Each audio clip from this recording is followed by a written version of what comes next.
We're set. We're Okay. set, okay. All right, just call to order and have attendance. Roll call. Marie Claire Gorham. Here. John Krischer. Here. Susan Murphy. Here. Phil Pardue. Mary Jo Williams. Here. All present, thank you. All right, we'll have the Pledge of Allegiance. Creek. Pledge of Allegiance. To the flag of the United States of America and to the republic for which it stands, one nation, under God, indivisible, with liberty and justice for all. Right. Okay. Do we have any public appearances here? Zoom or anything? Never do. Oh, we may. We might. We actually did years ago. Do you remember the one lady who, some lady came years ago? Yes, we have had public appearances from time Not to very time. Oh, And we did during the pandemic. oh, we could. All right. Do we have any announcements from any of the trustees? No. Anything going on? No, I made $200 at the market last You're week doing good. for the That's library, great. which That's is awesome. great. Yeah. Yes, you're doing Yay, quite friends of well. the I've talked to library. your president and said that the donations are really up. Oh, yeah, yeah. And donations are up, and people are coming in, because I come in late Tuesday, after about the time Barbara leaves. And we're getting a lot of people just shopping at the book room, which was good, which I didn't think. And we're making a lot of money from the shelves in the library. Yeah, those are, Yeah. there are people there very often. Yeah. That's So thank you to the Friends of the fantastic. Library for their efforts. Yeah, It's fantastic. that's Joan. I would add my children have been very actively using the library, so Oh, I'm good. immensely grateful. We see lots of other children in there frequently in the children's library as well. Great. All right. Okay. Announcements of the library director. I just want to announce the last item on our agenda, which is receive a report on e-resource usage and costs, will be continued. I was in the throes of a rather complicated staff report about that and fell down several rabbit holes at the same time, if that's even possible, in parallel universes of statistics. And so I will have a more concise, less confusing staff report for all of you in March, and I thank you for your patience on that. Anything else? Okay. All right. Alex, receive a report from the foundation. Okay. Good morning, trustees, everyone. So earlier this month, and this is with regard to the master plan, CPLF met with the trustees and the city to review city RFP requirements. That information was relayed at an architect selection committee meeting and also at our board meeting this past Monday. So we're continuing to explore and move forward. Regarding fundraising efforts, this month we received a check from Monterey County Gives to the tune of $57,000, which is the most we've ever raised with that campaign so far, and it was for our programs, our respective programs with the library and the foundation, so that's pretty great. We have 2 more programs this fiscal year. Next week on March 6th, we have a fireside chat with Professor Patrick Bailinger. He's a professor from CSUMB, and the fireside chat is called The Cost of Silence in a World of Noise, Navigating Self-Censorship. So that should be interesting at 6:30 on March 6th. And then March 20th, in collaboration with the AIA Monterey Group, we'll pay tribute to local legend and celebrated designer and artist Kip Stewart at the Women's Club, and that'll be at 7 p.m. Our fundraiser for the library, as you know, the Human Edition with Douglas Brinkley and Dave Eggers, will occur on April 23rd at the Sunset Center, and we hope you'll attend and let all your friends know. We have been selling lots of tickets, but we'd love to fill the house like we did last year. That would be great. And lastly, we hope to see all of you at the Donor Salute, which is March 10th on Sunday. And please, bring a friend if you'd like to introduce them to the library and the foundation. And that's what I've got. Thank you. Thank you. Thank you. Anybody have any questions for Alex? No. Thank you very much. Thank you. All right. Let's approve the minutes from last week's month's meeting. Anybody have any changes to the minutes? No, let's leave. We can have a motion to approve it. I move that we approve the minutes of the last meeting. Okay, have a second? I second. All right, can we have a roll call, Ashley? Honestly? Marie Claire Gorham. Yes. Susan Murphy. Yes. Mary Jo Williams. Yes. John Krischer. Yes. Approved. Thank you. All right, next we'll receive the library report for January. All right. So we continue to see an increase in circulation, both electronic checkouts and in hard copy checkouts. I know this is something that we will cover more in depth next month when we look at, in particular, our e-resource usage and go into our budgeting cycle. Our hard copy circulation is up from 2019, 84%. So we're at 84% of where we were in 2019, and we're at 71% of where we were in 2020, because we were seeing these big increases before the pandemic, which was kind of bucking the trends. A lot of libraries were seeing a downturn in hard copy circulation and more usage of the library around programs and just general usage of the physical space. We were seeing increases pre-pandemic of everything, which is great. So we're back on track with that, and I anticipate probably over the next year or so we'll be, with the adult hard copy circulation in particular, will be much closer to pre-pandemic levels.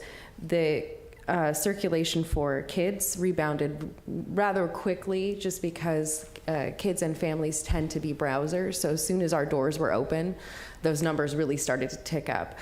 With adults, it's building back into people's routines and all of that.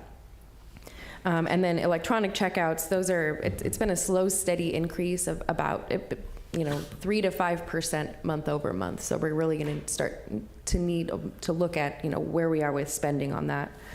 Otherwise, nothing major of note, no major changes in kind of trends. We're seeing good attendance at all of our programs. Foot traffic in the buildings is starting to pick up as we go into the springtime and the high season. And that is what I have. And if there are any questions, I'm happy to take them.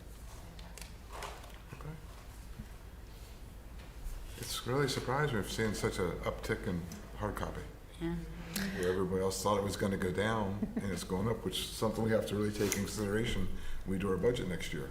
Yeah. To make sure we don't shortchange the hard copy. And I'm not necessarily surprised. There's been a number of studies, in particular from the younger demographics, that have come out from the American Library Association about teens and young adults in particular. So people, going up to age 30, that are saying, we're so teched out, we want hard copy books. Like, we'll do the tech stuff too, and we'll read a Kindle book if we have to, but we really want to get our hands on physical books. And we're seeing some building up our teen audience in particular, that's not necessarily a contributing factor to our hard copy at this point.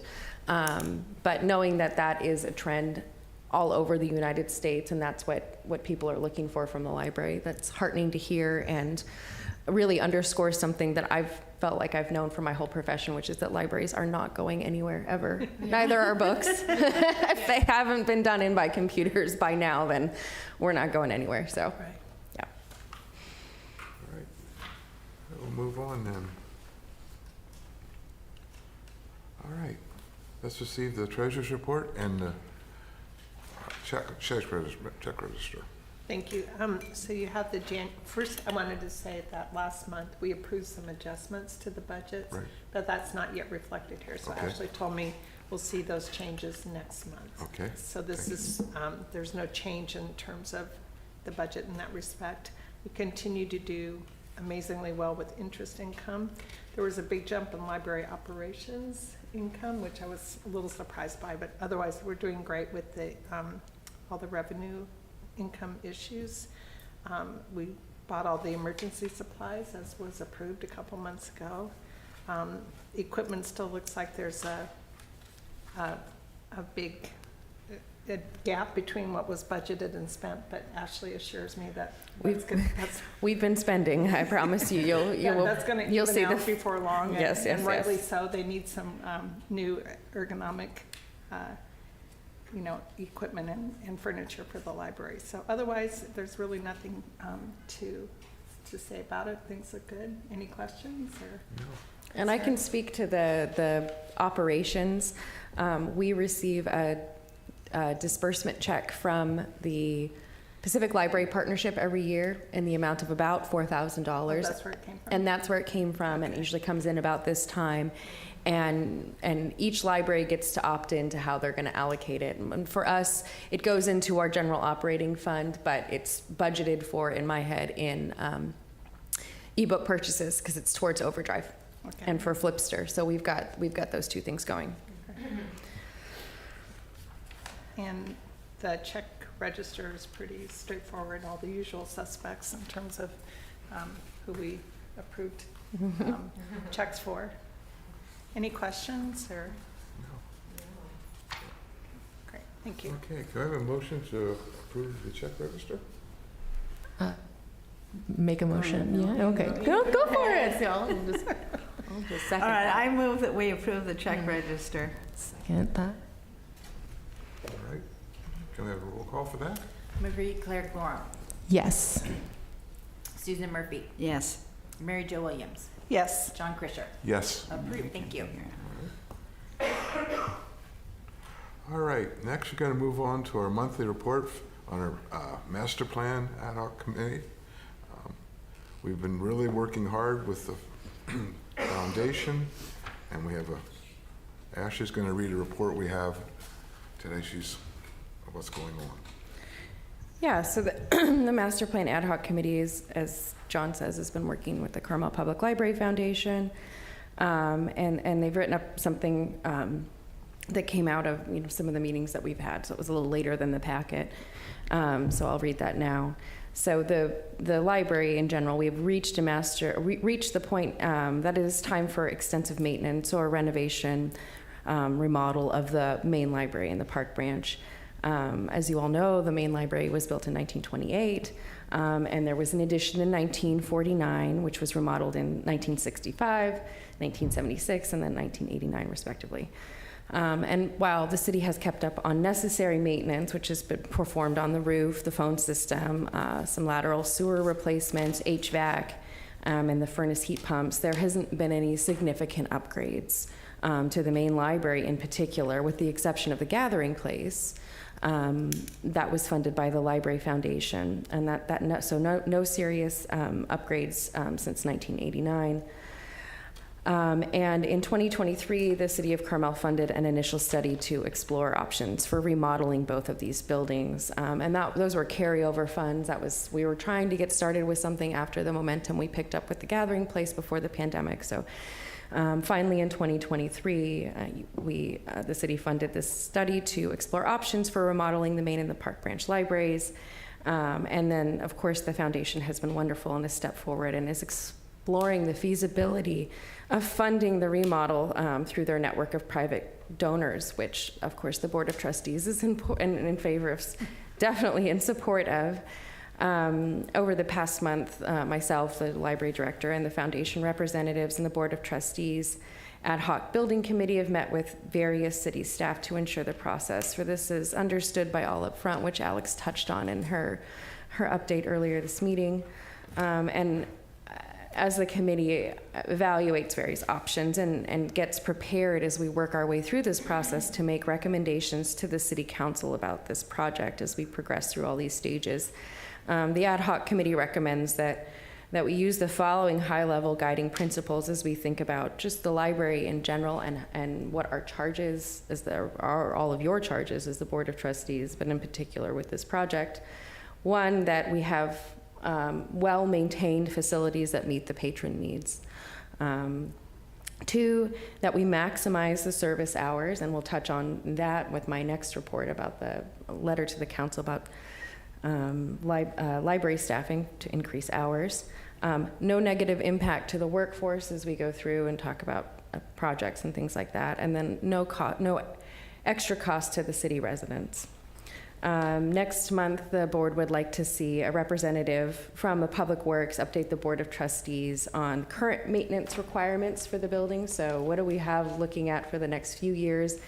In terms of maintenance, if we weren't even talking about renovations or remodels, and how critical those are to continue ensuring that we have well-maintained facilities that continue to meet our patrons' needs, and then also invite the foundation to talk to the board and continue these updates on their efforts to date. And that's what I have from the ad hoc committee. Are there any questions from the Board of Trustees? This is an exciting project. It's a complicated project. It's all of these things. I think just a comment, the only thing that I think I might add to your principles was the no disruption in service, or minimal disruption in service. Because the no extra cost to the residents is important, but so is access. So I would think that would be a major part of the Thank you. planning. Yeah. Thank you for that addition. Mary. Thank you. I think when we met, talking this over, Phil and I and Ashley think these 4 points and the point you added are the most important things to us, because we've been all appointed by council to represent council and the public. And it's our duty to make sure the public is served, the library is going. We were down for 2 years. We have to make sure they're served. Right. It's our duty to do all we can do to make sure everything goes right. I know it's part of your discussion. I just think it's Well, no, it's important to perfect. call out in the. Yes. When you put something together like this, you brainstorm it, and then you Yeah. figure, this is good, you Yeah, know, yeah. and then it's great. I'm glad you brought that up. But this behooves all of us to work very hard and think of these principles as what we have to go. You have children who use the library. I use it, and the people really use it. So we have to make sure that they have, Yeah, everything's maintained. I'm sure that this will all work out in the end. It's just, yeah. we have to, I think, keep these principles in mind we go on. Yeah, as we go through. John, I would even add to that, in fact, many of us rely on the library in truth. I do myself. I mean, it's just even with the February week off we had last week in public school, so both of my kids could not have gotten through that week satisfactorily through the rain and the weather and all that. Yeah, exactly. I second that. There's nobody on Zoom or anything, any comments on that, I guess? All right. I think we pretty well have that down. Great. Well, thank you very much for your input. Thank you. And thank you to Phil and John and their hard work as the ad hoc committee. Really appreciate working with them. All right. Let's move on next to our draft letter to council that we're going to approve. You've all read it. Anything anybody'd like to add to that? So I with the draft letter, and after talking with the Board of Trustees last month, looking at the request for library staffing, getting us real close to pre-pandemic levels of staffing with an increase of part-time, which is what I propose requesting from the city. Part-time staff provide us with flexibility. They are unbenefited, which is a bonus for the city because it's fewer funds required and fewer obligation for them in the future, and it keeps costs down. And I think this will really support and underline and help us get back to Saturday hours. I do think we might have to reduce Monday hours a little bit, the morning hours, and just be open in the afternoons. I have several different models for staffing.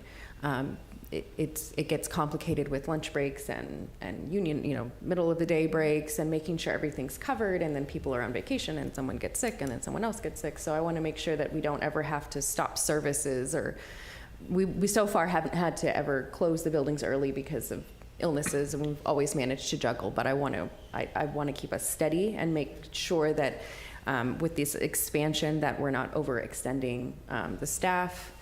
And I think I have a pretty good couple of models that we can employ, and that this 1.25 FTE increase will really help. And then I also included in this letter the carryover. It's important in name, regardless of whether or not city funding is included, but that the library facilities master plan project continues as part of the capital improvement plan. That way we are insured in terms of priority level with public works, project management, expertise, and oversight. And it's a guiding document for what's happening in the city year over year. So I recommended that be included. Also, the Park Branch Library needs windows replaced. The ceiling on the windows has, there's a couple windows in local history that I actually realized have been fogged up for as long as I've worked here. Typically for double paned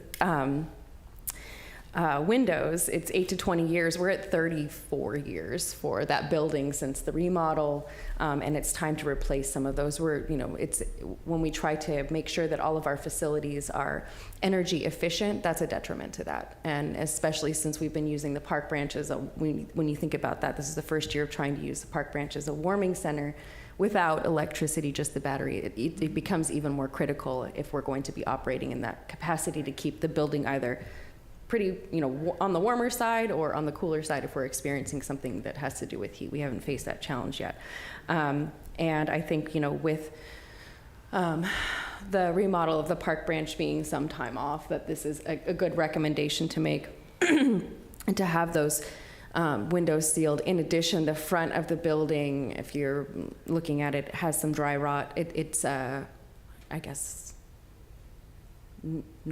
southerly facing. It gets a lot of sun. That's where my office is. Thankfully, I'm under the overhang, but the front door in particular has some dry rot issues. So I've put that request in there. Again, the council can decide not to move forward with these things.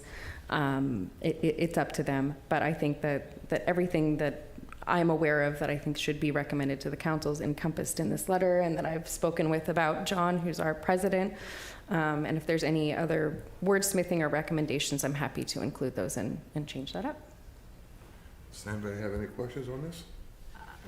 Would the city pay for the window replacement, or does it come out of our budget? That would be the city's capital That's what I improvement plan. That's part of that. In terms of what we spoke about with building maintenance, that's part of their ongoing things. But they do have quite a few things to juggle I know. throughout projects. So at the March 5th meeting, so next Tuesday, they'll get the first pass at the capital improvement plan. So Public Works Director Bob Harari will be doing the first presentation. The council won't be making any decisions at that time, but they will be receiving that first pass at the capital improvement plan before they make any recommendations. And I did include the tentative budget workshop meeting calendar as we go along, just so you know where we're at. So it would be appropriate to submit this letter to the city council for the March 5th meeting, and I'll let John take it from there. We're going to submit the letter to them, then in the March meeting, I will go speak and just ask for the funding. On behalf of the Board of Trustees. On behalf of the board. I'm going to speak for all of us and say, we'd like to be considered. Then I'll go back in April again and say the same, and we'll go from there. I'm not going to get into big detail, just asked our letter that we sent to please consider staffing and the maintenance that has to be done to the library.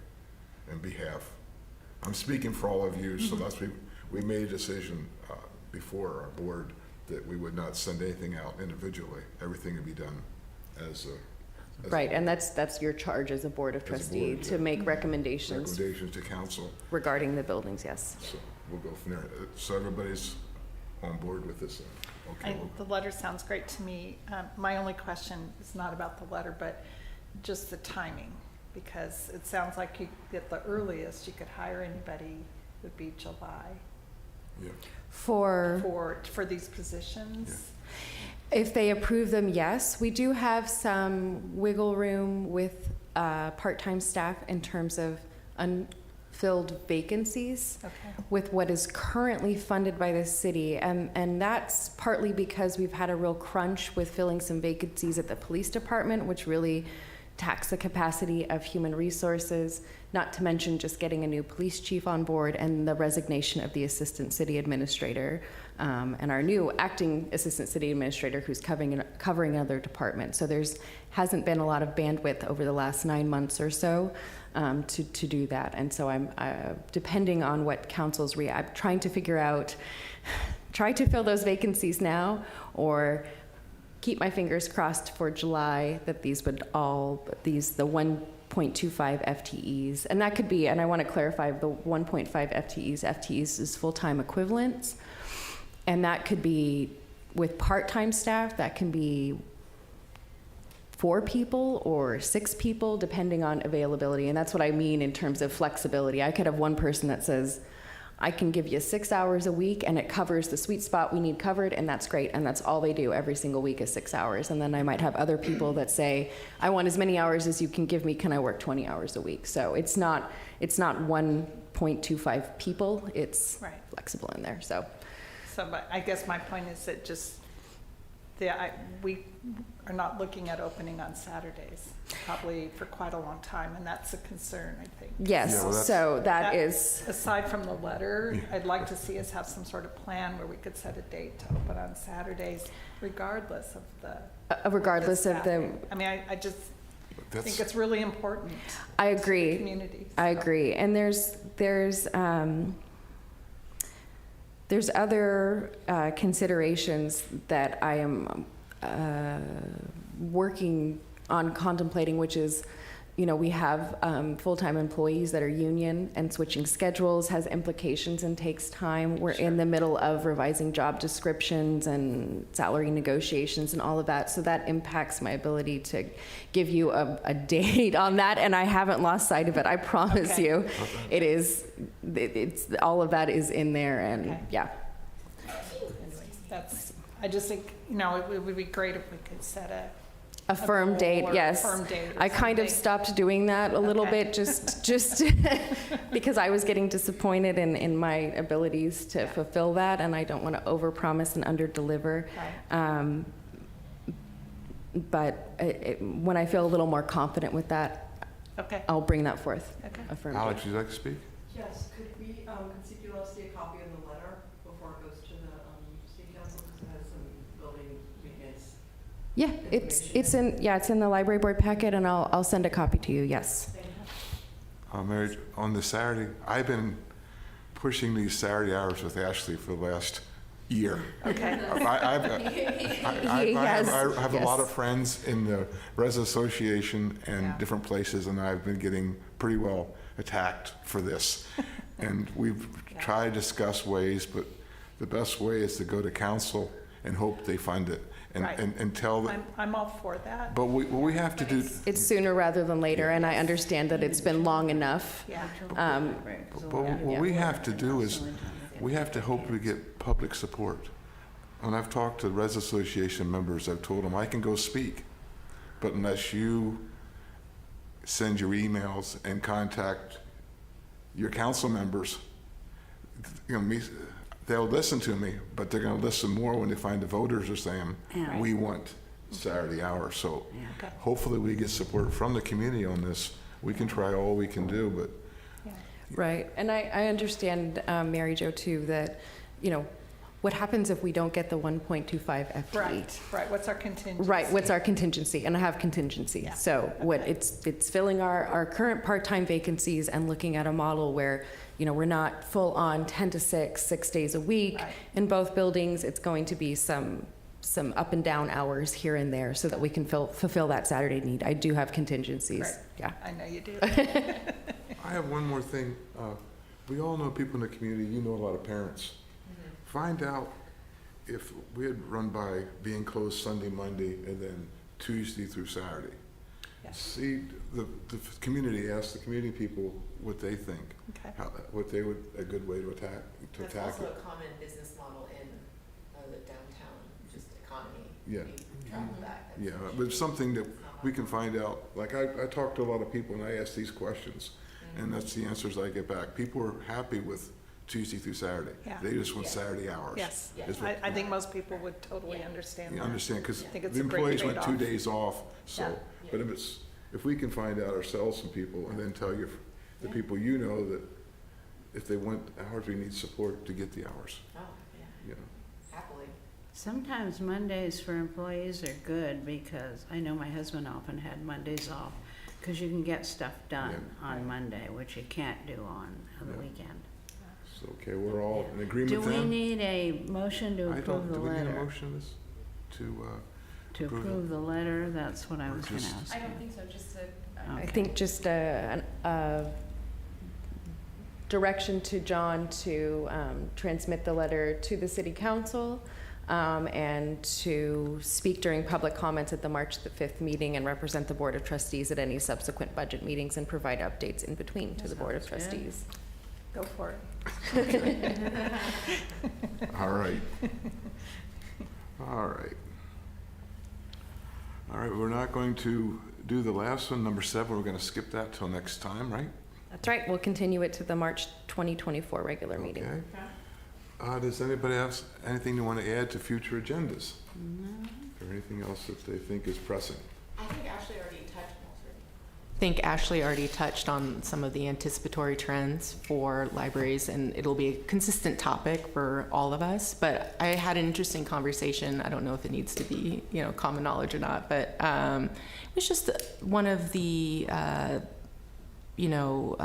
members of the Monterey Public Schools and telling me, she's an important professional in that field, but talking so important to have kids offline. And so you were just touching on that earlier, but because that's actually the number one locally in our county, the number one cause of bullying is cyberbullying. Right. So there's many different reasons that, there's a call and a cry for a return to books, and it's multi-generational, but specifically for school-age children, that's a very big deal.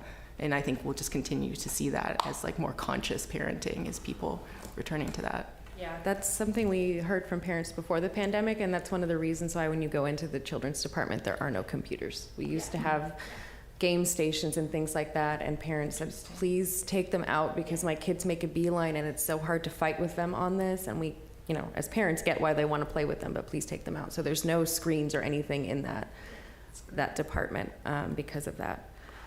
And so I would be glad to speak to that as we, talk about, in particular, what our theme for summer reading is this year, which is all about adventure and fun and play and nothing to do with screens, really. And unfortunately, it goes through high school that this is in our own county, that's the number one concern. But On that note, actively preventing. I spoke to a lot of young people when I was working at the AT&T, young college kids. And I asked them, I said, on the president of the library board, we're talking about, what do you think about hard copies? And every one of them said, we're sick of computers. We want hard copy books. Yeah. Don't get rid of your hard copy. Yeah. Don't go computerized. So that was something, I talked to many young people. In fact, one woman came back 3 times and told me, do not get rid of your hard copy books. So I said, no. So we're not going to get rid of them, but I think it's out there. People want books. They don't want to sit in front of an iPad anymore. So I guess we thought for years that we would, lose money at the book sale and we're in fact, we'll probably be able to give you the same amount of money. That's awesome. We've been doing really well with sales. People want hard copy books. I find that at the market all the time. So I think we have direction on this one. So we follow it and work at it. All right, anything else then? We'll have adjourned to our next meeting. Sounds good. All right, that's it. Adjourned. Thank you all for being here. All right. Susan, I noticed your earrings. Oh, right. A friend of mine who used to help with the book sale every year sent those. You must be a good friend to send you book earrings. Oh, yeah. Sad.